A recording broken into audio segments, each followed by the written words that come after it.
Hello friends, welcome to my channel. Friends, मैं अनीता और आज मैं आपको बताऊंगी स्टॉक मार्केट में डिपॉजिटरीज क्या है और डिपॉजिटरीज पार्टिसिपेंट क्या है। तो फ्रेंड्स देखो, 1996 के पहले जो लोग शेयर खरीदते थे तो वो शेयर्स एक पेपर फॉर्मेट में होते थे। मतलब उसे एक सर्टिफिकेट फॉर्म में हम कह सकते हैं, उनको एक सर्टिफिकेट मिलता था और वो सर्टिफिकेट ही सब कुछ था उस टाइम पे। अगर वो सर्टिफिकेट गायब हो गया तो फिर हमारे पास कोई प्रूफ नहीं था कि हमने वो शेयर्स खरीदे थे। तो ये काफ़ी कॉम्प्लिकेटेड था। तो 1996 में क्या हुआ कि ये जितने भी शेयर्स थे उन्हें डीमटेरियलाइज किया गया। मतलब उन्हें एक इलेक्ट्रॉनिक फॉर्म में क्या किया, ट्रांसफ़र किया गया NSDL पे। NSDL फाउंड हुआ था 1996। तो वो NSDL ही एक डिपॉजिटरीज है। तो देखो, वो शेयर जो थे वो डीमटेरियलाइज किया गए। मतलब जिसे हम आज कहते हैं कि डीमैट अकाउंट, तो वही डीमटेरियलाइज वर्ड से ही उसे डीमैट अकाउंट कहा जाता है। तो ये सारी चीज़ें जो है कि डिपॉजिटरीज क्या है, डिपॉजिट पार्टिसिपेंट क्या है, NSDL का क्या रोल है, ये सारी इन्फॉर्मेशन मैं आपको आज देने वाली हूँ। तो चलो मैं आपको एक सिंपल लैंग्वेज में बता देती हूँ। देखो, आज अगर हमने देखा तो इंडिया के अंदर स्टॉक मार्केट में 2 डिपॉजिटरीज प्रेजेंट है, NSDL और CDSL।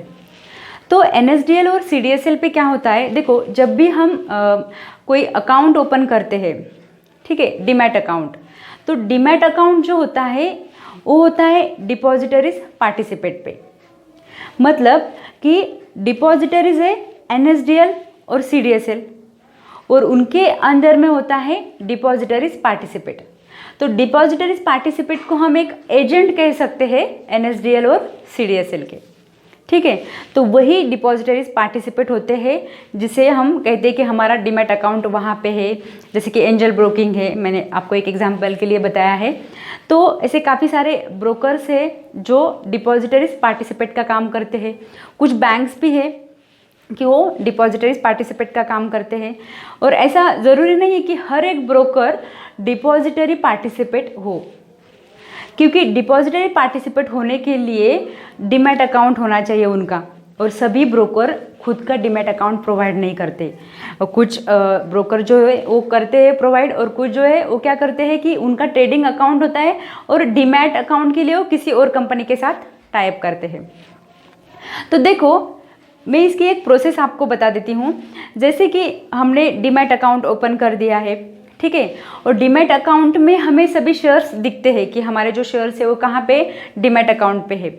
एक्चुअल में हमें वहाँ पे दिखाई देते हैं, लेकिन वो स्टोर कहाँ होते हैं, NSDL या CDSL पर, ठीक है, कि इलेक्ट्रॉनिक फॉर्म में वो वहाँ पे स्टोर होते हैं। जब भी हम किसी शेयर को हमने बाय कर दिया तो फिर वो क्या हो जाता है, स्टोर हो जाता है डिपॉजिटरीज पे, NSDL और CDSL पे। फिर क्या हो जाता है कि हम उसे अगर हमने सेल कर दिया तो उसके बाद फिर से वो वहाँ से ट्रांसफ़र होता है जो भी बायर है, मतलब हमने जिसे भी सेल कर दिए है उसके अकाउंट में वो ट्रांसफ़र हो जाता है। तो वहाँ पे ही आपको जो DP चार्जेस है वो लग जाते हैं। जब भी आप कोई शेयर है सेल और बाय करते हो तो उन्हें ट्रांसफ़र करने में वो चार्जेस लगते हैं। तो देखो, इस तरह से ये प्रोसेस है कि क्या है कि हम डीमैट अकाउंट से तो ट्रांजैक्शन करते हैं, लेकिन एक्चुअल में वो इलेक्ट्रॉनिक फॉर्म में स्टोर कहाँ होते हैं, NSDL और CDSL पे। अब आपके माइंड में ये थॉट आया होगा कि अगर ये सारी चीज़ें NSDL और CDSL में हो रही है तो हम डीमैट अकाउंट क्यों ओपन करते हैं, बराबर। लेकिन यहाँ पे हम डायरेक्टली जो भी कांटेक्ट है, हम डायरेक्टली कांटेक्ट नहीं कर सकते NSDL और CDSL से। मतलब हम डायरेक्ट वहाँ पे अकाउंट नहीं कर सकते ओपन।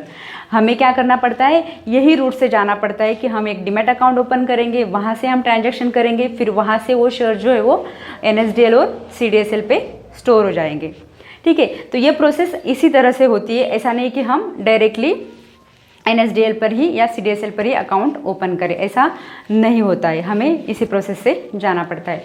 तो देखो, इस तरह से ये प्रोसेस हो गई है कि किस तरह से हमें, मतलब हमारे शेयर से वो स्टोर हो जाते हैं।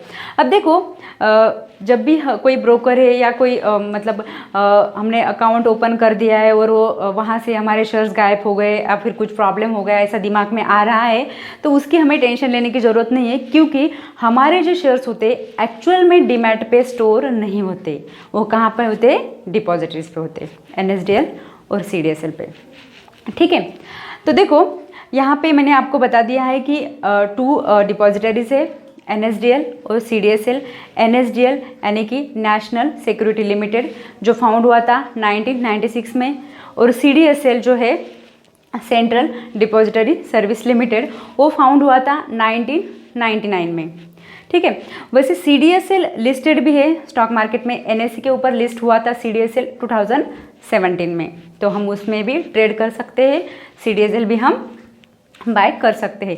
NSDL अभी तक लिस्ट नहीं हुआ है, हो सकता है आगे वाले कुछ दिनों में वो लिस्ट हो जाए। तो देखो फ्रेंड्स, ये थी कुछ बेसिक जानकारी NSDL और CDSL के बारे में। तो आई होप आपको ये समझ में आया होगा कि डीमैट क्या है, मतलब डीमैटेरियलाइज अकाउंट क्या है, उसे ही डिपॉजिटरीज पार्टिसिपेट कहा जाता है, और एक्चुअल में हमारे जो शेयर्स होते हैं वो डिपॉजिटरीज पे यानी कि NSDL और CDSL पे स्टोर होते हैं। ठीक है, तो इस तरह से ये प्रोसेस होती है। अगर आपको ऐसा लग रहा है कि थोड़ा कॉम्प्लिकेटेड है, कुछ समझ में नहीं आ रहा है, तो इट्स ओके, आगे वाले कुछ दिनों में आपको ये धीरे धीरे समझ में आ जाएगा। जैसे जैसे आप स्टॉक मार्केट में मतलब ट्रेडिंग करेंगे या बाकी सारी चीज़ें आपको समझ में आ जाएंगी, तो ये जो कंसेप्ट है वो धीरे धीरे क्लियर हो जाती है। ऐसा नहीं कि एक ही दिन में आपने सुन लिया और आपको पूरा समझ में आ गया, क्लियर हुआ, ऐसा नहीं है। हो सकता है कि आपको थोड़ा सा यहाँ पे डाउट भी हो या कॉम्प्लिकेटेड लग रहा हो, लेकिन इट्स ओके, ये स्टार्टिंग में ऐसा हो जाता है। तो फ्रेंड्स, ये थी बेसिक जानकारी NSDL और CDSL के बारे में। अगर आपको कुछ डाउट है इसके बारे में, नहीं समझ में आया, तो आप मुझे कमेंट सेक्शन में पूछ सकते हैं। और अगर वीडियो आपको ये अच्छा लगा है तो इसे लाइक ज़रूर कर लेना और शेयर कर लेना अपने फ्रेंड्स से, ताकि वो भी चैनल पे आ जाएंगे और जो भी वीडियोज़ वो देखेंगे। और हाँ, मैंने एक बेसिक ऑफ स्टॉक मार्केट की एक प्लेलिस्ट भी बनाई है, आप किसी को प्लेलिस्ट भी डायरेक्टली शेयर कर सकते हो, ताकि एक सीक्वेंस से वो वीडियो उसमें देख सके जो भी स्टॉक मार्केट्स के। तो फ्रेंड्स, ये थी पूरी इन्फॉर्मेशन, और अगर चैनल पर नए हैं आप तो इसे सब्सक्राइब कर लेना। And finally, thanks for watching.